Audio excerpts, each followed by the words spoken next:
ದುಬಾರಿಯಲ್ಲಿ ಇತ್ತೀಚೆಗೆ ಪ್ರವಾಸಿಗ ಮಹಿಳೆಯೊಬ್ಬರ ಮೇಲೆ ಏನು ಸಾಕಾನೆಗಳ ಕಾದಾಟದಿಂದ ಏನು ಸಾವಾಯಿತು ಈ ಒಂದು ಘಟನೆ ಅತ್ಯಂತ ನೋವಿನ ಸಂಗತಿ ಅಂತಲೇ ಹೇಳ್ಬೋದು. ಯಾಕಂದರೆ ಈ ಸಾಕಾನೆಗಳ ದಾಳಿಗಳು ಇತ್ತೀಚೆಗೆ ಬಿಡಾರಗಳಲ್ಲಿ ಜಾಸ್ತಿ ಆಗ್ತದೆ. ಇನ್ನು ಈ ರೀತಿ ಸಾಕಾನೆಗಳು ಯಾಕೆ ಮಾವುತ ಮತ್ತು ಕಾವಡಿಗಳ ನಿಯಂತ್ರಣಕ್ಕೆ ಬರ್ತಾ ಇಲ್ಲ ಅನ್ನೋದನ್ನು ನಾವು ಸೂಕ್ಷ್ಮವಾಗಿ ಅವಲೋಕಿಸಿದಾಗ ಎಲ್ಲೋ ಒಂದು ರೀತಿಯಲ್ಲಿ ಮಾವುತ ಕಾವಡಿಗಳ ಮತ್ತು ಆ ಸಾಕಾನೆಗಳ ನಡುವೆ ಸಂಬಂಧ ಅಷ್ಟು ಪ್ರೀತಿ ವಿಶ್ವಾಸದಿಂದ ಮೂಡಿ ಬರ್ತಾ ಇಲ್ಲ ಅನ್ನೋದು ಮೇಲ್ನೋಟಕ್ಕೆ ಕಂಡು ಬರ್ತಾ ಇದೆ. ಇದಕ್ಕೆ ಅರಣ್ಯ ಇಲಾಖೆ ಅವೈಜ್ಞಾನಿಕ ನೀತಿ ಕೂಡ ಕಾರಣ ಅಂತ ಹೇಳಿದ್ರೆ ತಪ್ಪಾಗಲಿಕ್ಕಿಲ್ಲ. ಯಾಕೆಂತಂದರೆ ಸಾಕಾನೆಗಳ ಸಲುವುದಕ್ಕೆ ಈ ಹಿಂದೆಲ್ಲ ಮಾವುತ ಕಾವಡಿಗಳು ಜಮೆದಾರಗಳು ಅಂತ ಏನಿತ್ತು ಬಿಡಾರದಲ್ಲಿ, ಇವರು ಒಂದೇ ಆನೆಗಳ ಮೇಲೆ ಕೆಲಸ ಮಾಡ್ತಾಯಿದ್ರು.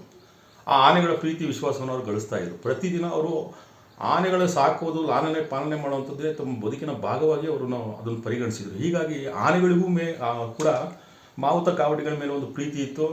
ಅದೇ ರೀತಿ ಮಾವುತರಿಗೂ ಕೂಡ ಆನೆಗಳ ಮೇಲೆ ಅಷ್ಟೇ ಪ್ರೀತಿ ಇತ್ತು. ಅವರ ಬಾಂಧವ್ಯ ಹೆಂಗೆ ಅಂತಂದರೆ ಒಂದು ರೀತಿಯಲ್ಲಿ ಗಂಡ ಹೆಂಡತಿ ನಡುವಿನ ಸಂಬಂಧ ಅನ್ನೋ ರೀತಿಯಲ್ಲಿ ಸಾಕಾನೆಗಳು ಮತ್ತು ಮಾವುತ ಕಾವಡಿಗಳ ನಡುವೆ ಸಂಬಂಧ ಇರ್ತಿತ್ತು.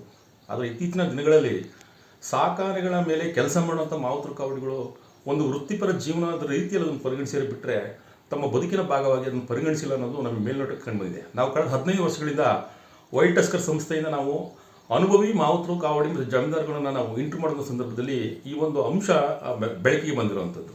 ಅವಾಗೆಲ್ಲ ಏನು ಮಾಡ್ತಾಯಿದ್ರು ಮಾವುತರು ಕಾವಡಿಗಳು ಅಂತಂದರೆ ಆನೆಗಳನ್ನೇ ಅವರು ತಮ್ಮ ಬದುಕಿನ ಭಾಗವಾಗಿ ಮತ್ತು ಪ್ರೀತಿ ವಿಶ್ವಾಸದಿಂದ ಸಲುವು ಮಾಡ್ತಾಯಿದ್ರು.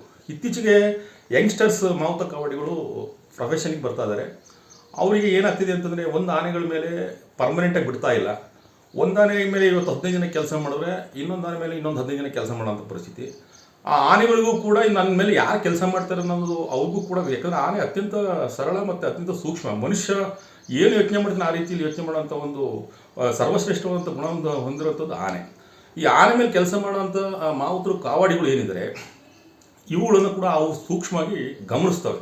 ನನ್ನನ್ನು ಒಡನಾಡಿಯಾಗಿ ಯಾರು ನೋಡ್ತಾರೆ, ಪ್ರೀತಿ ವಿಶ್ವಾಸದಿಂದ ಯಾರು ಕಾಣ್ತಾರೆ, ಅದಕ್ಕೆ ಆ ಪ್ರೀತಿ ವಿಶ್ವಾಸನ ಅದು ಪರಿಯೋಗ ನೀಡುತ್ತೆ. ಯಾಕಂದರೆ ನಾವು ಉದಾಹರಣೆಗೆ ಅಭಿಮನ್ಯು ಆನೆ ಮೇಲೆ ಕೆಲಸ ಮಾಡೋಂಥ ವಸಂತನ ನೋಡ್ಬೋದು. ವಸಂತ ಆ ಅಭಿಮನ್ಯು ಆನೆನ ಅವನ ಒಂದು ಬದುಕಿನ ಭಾಗವಾಗಿ ಅದು ಅಷ್ಟು ಪ್ರೀತಿಸ್ತಾನೆ. ಅವನು ಆ ಅಭಿಮನ್ಯು ಆನೆ ಕೂಡ ಅವನು ಎಲ್ಲೂ ಕೂಡ ಬಿಟ್ಕೊಡಲ್ಲ.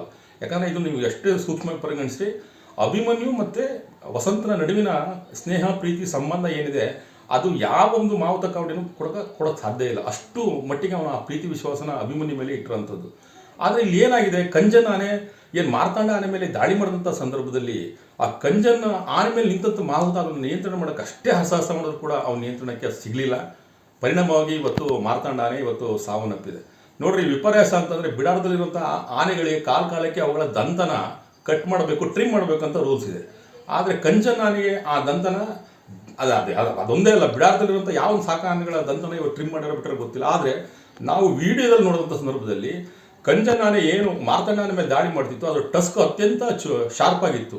ಅದು 7-8 ಬಾರಿ ತಿದ್ದಿದ ಪರಿಣಾಮವಾಗಿ ಇವತ್ತು ಮಾರ್ತಾಂಡ ಸಾವನ್ನಪ್ಪಿರೋದು. ಟಸ್ಕನ್ನು ಟ್ರಿಮ್ ಮಾಡಿದ್ದಾಗಿದ್ದಲ್ಲಿ ಯಾವುದೇ ಕಾರಣಕ್ಕೂ ಮಾರ್ತಾಂಡ ಸಾಯ್ತಿಲ್ಲ, ಬದುಕುಳಿತಿದ್ದೇವೆ ಅಂತ ಹೇಳ್ಬೋದು. ಬಿಡಾರದಲ್ಲಿ ನಮ್ಮ ಸಕ್ರೆಬೈಲ್ ಬಿಡಾರದಲ್ಲೂ ಕೂಡ ಮಣಿಕಂಠ ಆನೆ ಇದೇ ರೀತಿ ತಾನು ಸಾಕಿಸಲುದಂಥ ಮಾವುತನ ಮೇಲೆ ಅಟ್ಯಾಕ್ ಮಾಡೋಕ್ಕೆ ಅದು ಹೋಗಿತ್ತು.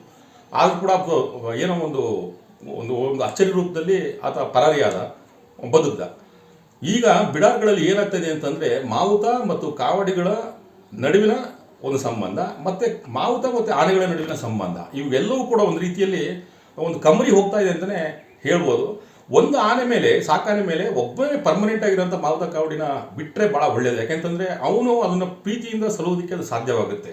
ಆಮೇಲೆ ಬಿಡಾರದಲ್ಲಿ ಏನು ಇವತ್ತು ಸಾಕಾನೆಗಳಿವೆ, ಈ ಸಾಕಾನೆಗಳನ್ನು ನೋಡೋದಕ್ಕೆ ಬರುವಂಥ ಪ್ರವಾಸಿಗರಿಗೆ ಅದು ಹತ್ತಿರ ಬಿಡುವಂಥದ್ದು ಒಳ್ಳೆಯ ರೀತಿಯಲ್ಲ. ಯಾಕಂದರೆ ವೈಲ್ಡ್ ಈಸ್ ಆಲ್ವೇಸ್ ವೈಲ್ಡ್. ಯಾಕಂದರೆ ಕಾಡಲ್ಲೇ ಹುಟ್ಟಿ ಕಾಡಲ್ಲೇ ಬೆಳೆದಂಥ ಆನೆನೇ ನಾವು ಪಳಗಿಸಿ ತರಬೇತಿ ಕೊಟ್ಟು ಬಿಡಾರಕ್ಕೆ ತಗೊಂಡಿರ್ತೀವಿ.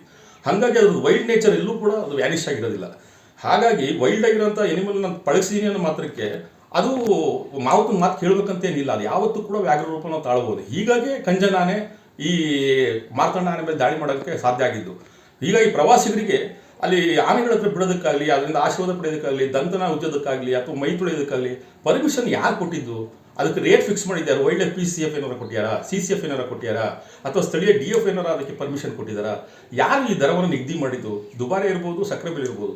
ಇಲ್ಲಿ ಆನೆಗಳ ಹತ್ರ ನಿಂತ್ಕೊಂಡು ಮೈ ತೊಳಿಸ್ಕೊಳೋದಕ್ಕೆ, ದಂತನ ಕ್ಲೀನ್ ಮಾಡೋದಕ್ಕೆ, ಆಮೇಲೆ ಏನು ಆಶೀರ್ವಾದ ಪಡೆಯೋದಕ್ಕೆ ಇಂತಿಷ್ಟೇ ಶುಲ್ಕ ನಿಗದಿ ಮಾಡಬೇಕು ಅಂತೇಳಿ ಫಿಕ್ಸ್ ಮಾಡಿರೋಂಥದ್ದು ಯಾರು? ಇವೆಲ್ಲವೂ ಕೂಡ ಎಷ್ಟೇ ಪ್ರಶ್ನೆ ಉಳಿಯುತ್ತೆ. ಇಲಾಖೆಯ ದಿವ್ಯ ನಿರ್ಲಕ್ಷ್ಯ ಮತ್ತೆ ಅವೈಜ್ಞಾನಿಕ ನೀತಿಗಳಿಂದಾಗಿ ಇವತ್ತು ಈ ರೀತಿಯಾದ ದುರಂತಗಳು ಆಗ್ತಾ ಇರೋಂಥದ್ದು. ನೋಡ್ರಿ, ಇವತ್ತು ತ್ಯಾವರೆಗೊಪ್ಪ ಹುಲಿ ಸಿಂಗಮದಲ್ಲಿ ಡಾಕ್ಟರ್ ಸಮೀಕ್ಷಾ ರೆಡ್ಡಿ ಸಾವಿಗೂ ಕೂಡ ಇವತ್ತು ನ್ಯಾಯ ಸಿಕ್ಕಿಲ್ಲ. ಇವತ್ತು ಪ್ರವಾಸಿ ಮಹಿಳೆಗಳು ಸಾವನ್ನಪ್ಪಿಳೆ, ಅವ್ರಿಗೂ ಕೂಡ ನ್ಯಾಯ ಸಿಕ್ಕಿಲ್ಲ. 25 ಲಕ್ಷ ಪರಿಹಾರ ಕೊಡ್ತೀವಿ ಅಂತ ಬಿಟ್ಟು ಅರಣ್ಯ ಸಚಿವರು ಹೇಳಿರ್ಬೋದು. ಆದರೆ ಮುಖ್ಯವಾಗಿ ಬಿಡಾರಗಳಲ್ಲಿ ಇವತ್ತು ತುರ್ತಾಗಿ ಏನು SOP ಇದೆ ಅದನ್ನು ಮಾರ್ಗಸೂಚಿಗಳನ್ನು ಅಳವಡಿಸೋ ನಿಟ್ಟಿನಲ್ಲಿ ಅರಣ್ಯ ಇಲಾಖೆ ತುರ್ತಾಗಿ ಮುಂದಾಗಬೇಕು ಅನ್ನೋಂಥದ್ದು ವೈಲ್ಡ್ ಟಸ್ಕರ್ ಸಂಸ್ಥೆ ಆಗ್ರಹವಾಗಿದೆ. ಗ್ಯಾರಂಟಿ ನ್ಯೂಸ್, ಸುದ್ದಿ ಖಚಿತ, ನ್ಯಾಯ ನಿಶ್ಚಿತ.